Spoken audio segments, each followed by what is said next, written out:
zamannya kekristenan. Logos itu bersama-sama dengan Allah dan Allah lah logos itu. Pertanyaannya, kenapa firman itu adalah Allah? Pertanyaan ini penting karena apa? Ini bicara tentang pra-eksistensi Yesus. Apa artinya pra-eksistensi Yesus?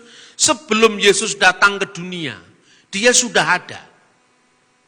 Karena alam semesta ini diciptakan oleh firman Allah. Dan Yesuslah firman Allah itu sebelum kedatangannya ke dunia. Maka seringkali di dalam ceramah-ceramah saya selalu tanya, Allah dengan firman Allah lebih dulu mana adanya? Terus dijawab, lebih dulu Allah Pak, katanya saksi Yehova. Berarti firman Allah itu ada kemudian setelah Allah, betul. Nah, kalau firman Allah ada setelah Allah, berarti ada waktu di mana Allah ada, firman-Nya belum ada.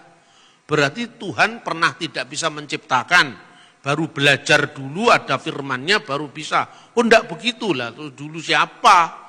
Kalau Anda jawab dulu Allah, berarti Allah pernah ada, firman-Nya belum ada. Kalau dijawab lebih dulu firman-Nya siapa? Ya toh?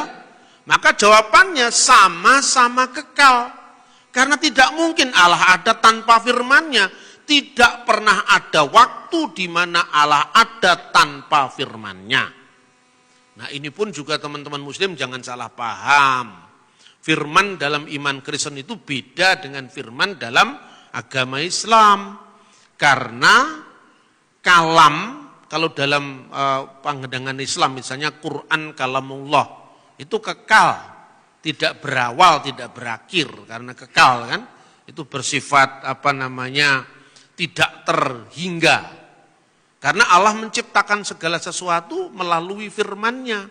Jadi firman tidak mungkin diciptakan karena firman itu mencipta. Cuman kalau di dalam agama Islam firman tidak menjadi manusia. Tapi firman turun jadi kitab suci Quran. Ya kita harus menghormati. Tidak boleh memaksakan pandangan kita kepada mereka. Begitu juga kita mohon jangan paksakan pandangan Islam terhadap kita. Karena di dalam Alkitab pun Yesus disebut kalimatullah. Alkitab bahasa Arab maksudnya. Tetapi kalimatullah dalam pandangan Kristen dan pandangan Islam itu beda.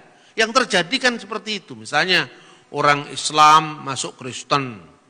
Terus pandangan lamanya itu dibawa ke Kristen. Lewung jelas Quran beda dengan Alkitab kok disama-samakan. Begitu juga kalau orang Kristen jadi Islam kemudian jelek-jelekin Alkitab. Dilihat, dipandang menurut sudut pandang Islam. Saya ditanya, berarti Pak Bambang membenarkan dua-duanya? Enggak. Buktinya saya memilih Kristen, berarti saya membenarkan yang Kristen. Tapi saya tidak perlu menyalahkan orang lain dan menghina orang lain. Itu caranya kita berbangsa, bernegara, bermasyarakat yang bertanggung jawab supaya ada damai. Kalau enggak begitu kan, masa hidup itu dipenuhi dengan kebencian, ya? Mengutuk pihak lain, janganlah seperti itu. Apa bedanya kekristenan dengan yang lain kalau seperti itu? Mari kita upayakan iman kita dengan elegan. Jadi kalau saya jawab, kenapa firman itu harus Allah Pak?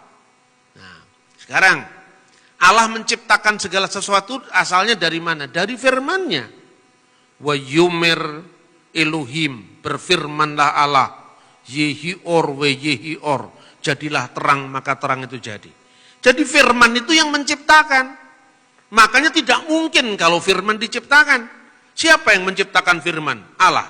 Allah mencipta caranya bagaimana? Berfirman, loh katanya firmannya belum ada. Berarti firman itu harus kekal, ini kausa prima. Karena Allah itu selalu ada bersama firman-Nya dan roh-Nya. Lalu orang tanya, lalu perumpamaan seperti apa untuk mengumpamakan tentang Tritunggal? Nah, nanti akan saya bersambung ini nanti khotbah saya nanti saya akan ngomong lagi lebih dalam. Ya, Tritunggal itu seperti manusia gitu loh. Ya, gampangannya ini tidak sepenuhnya sama, ini kan metafora. Manusia bersama pikirannya dan rohnya. Coba. Bedanya kalau manusia itu wujudnya kelihatan, kalau Allah itu tidak kelihatan. Karena tidak terikat oleh ruang dan waktu. Maka dikatakan Allah itu roh, itu berbeda dengan Allah itu Roh Kudus. Allah itu roh dalam konteks Yohanes pasal 4 ayat 24 itu, Allah itu tidak terikat oleh ruang, tidak terikat oleh waktu. Itu maknanya.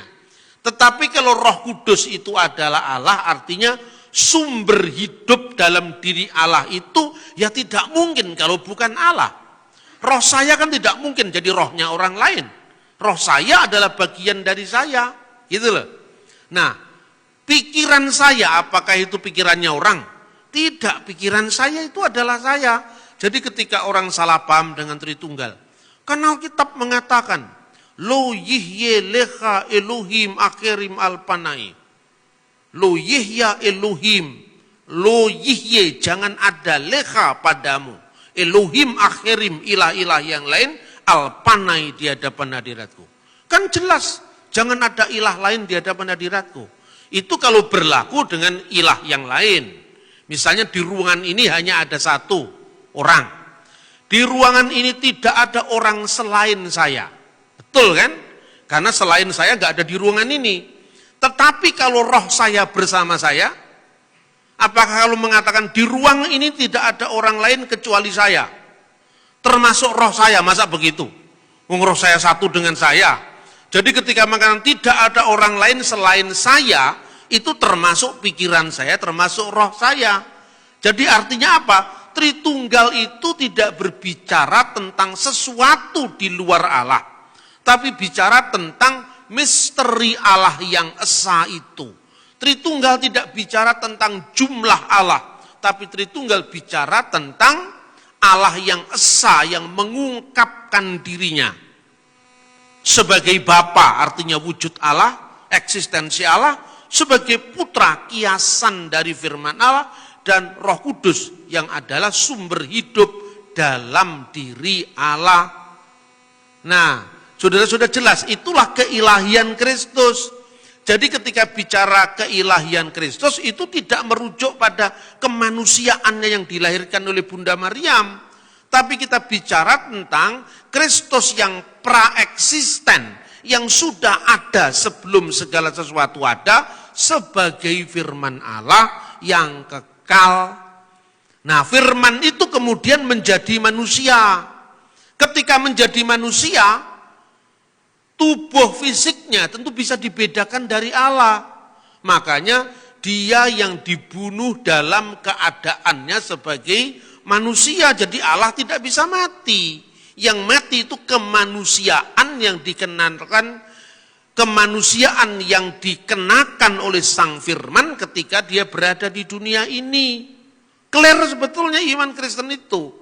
Ini harus diulang-ulang sampai Anda paham, sampai Anda mengerti, sampai Anda mengigau pun ayatnya keluar.